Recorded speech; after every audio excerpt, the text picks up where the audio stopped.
મિત્રો આપણે આવી ગયા છે અત્યારે આબુ રોડની અંદર સન રિસોર્ટમાં, જ્યાં ડ્રીપ ઇરિગેશનની મદદથી આંબાની ખેતી કરવામાં આવેલ છે. તમે જોઈ શકો છો આંબા અને લીંબુ.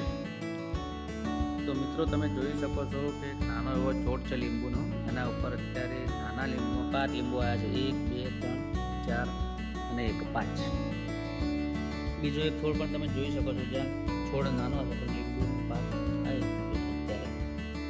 તો તમે જોઈ શકો છો મારી સાથે છે સુરેશભાઈ કેદારનાથ ઇરિગેશન ઇકબાલગઢ, જેમના રિસોર્ટમાં ડ્રીપનું ફિટિંગનું કામ કર્યું છે.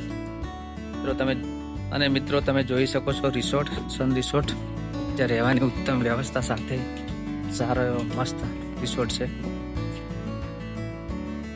તમે જોઈ શકો છો કેટલો સરસ રિસોર્ટ છે, જ્યાં રહેવા ખાવા પીવાની ઉત્તમ સુવિધા છે. આબુ રોડનો મોટામાં મોટો રિસોર્ટ એટલે સન રિસોર્ટ. એટલે મિત્રો તમે જોઈ શકો છો આપણે આવી ગયા છીએ હેડ યુનિટ જોડે, જ્યાં automatic PRV valve, pressure release વાલ્વનું ફિટિંગ કરેલું છે.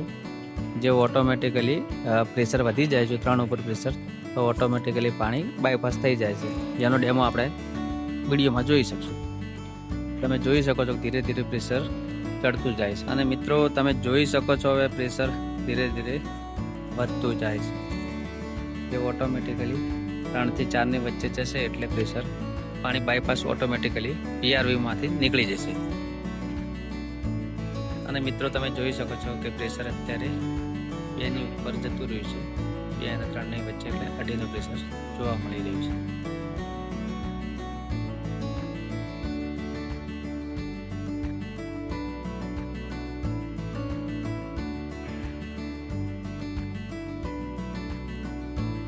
અત્યારે પ્રેશર તમે જોઈ શકો છો કે 3 ને 3.5 થઈ ચૂક્યું છે, અને ધીરે ધીરે પાણી ઓટોમેટિકલી બહાર નીકળવા માંડ્યું છે.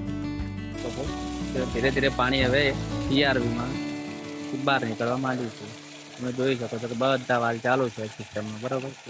4.5 નું પ્રેશર થયું છે અને ઓટોમેટિકલી પાણી બાયપાસ થવા લાગ્યું છે. તો બધા ખેડૂત મિત્રો આ પ્રકારની સિસ્ટમ અપનાવો અને પાણીની બચત કરો.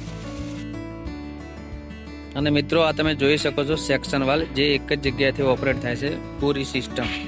જેમાં તમે જોઈ શકો છો પ્રેશરથી કેવી સરસ સિસ્ટમ ચાલે છે. અને તમને થોડી વારમાં અમે પ્રેશર પણ બતાડશું. અને મિત્રો આ તમે જોઈ શકો છો સિસ્ટમ કેવા પ્રેશરથી ચાલી રહી છે. અત્યારે બહુ સારા પ્રેશરથી ચાલી રહી છે સિસ્ટમને જો ટોકઅપ ના કરવી તો તમારે પ્રેશરથી ચલાવવી બહુ જ જરૂરી છે.